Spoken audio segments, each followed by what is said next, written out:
जालना के toll नाका इलाके में ट्रक ड्राइवर पर फायरिंग की घटना सामने आई है। घटना में ट्रक ड्राइवर बाल बाल बच गया। पुलिस मामले की जांच में जुड़ी है। इस घटना में घायल ट्रक ड्राइवर मोहम्मद रिजवान असामुद्दीन सावंत उम्र 34 वर्ष को कमर में गोली लगी। घायल ट्रक ड्राइवर को नजदीकी अस्पताल में भर्ती करवाया गया है।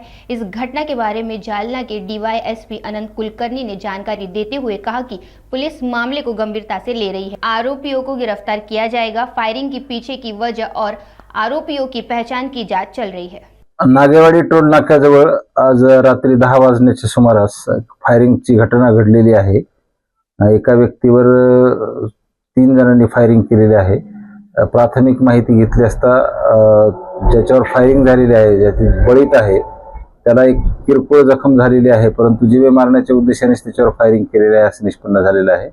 आणि ते दोघे आपसामध्ये नातेवाईक आहेत, त्याच्या साडूनच त्याच्यावर असा हल्ला केलेला आहे असं त्याचं म्हणणं आहे।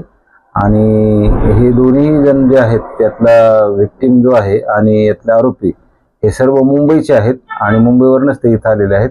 विक्टिम जो आहे जखमी झालेला, तो भंगारच्या गाडीवर ड्रायव्हर आहे। गाडी पार्किंग करून तो चहा पाण्यासाठी बाहेर आलेला असताना त्याच्यावर अटॅक झालेला आहे। त्यांचं पूर्ववैमनस्य आहे आणि त्या पूर्ववैमनस्यातून ही घटना घडलेली आहे। आरोपीच्या तपासाकरता आम्ही एक पथक रवाना केलेलं आहे। यामध्ये गुन्हा नोंदवण्याची प्रक्रिया सुरू आहे। किती राऊंड फायर झालेले आहेत आणि कशी जखम झालेली? 3 राऊंड फायर झालेले आहेत आणि त्याला जखमीला ओटीपोटाच्या खाली जांघेजवळ अशी एक घासून गेलेली आहे गोळी आणि तेवढीच एक जखम झालेली आहे। जास्त गंभीर जखम नाहीये।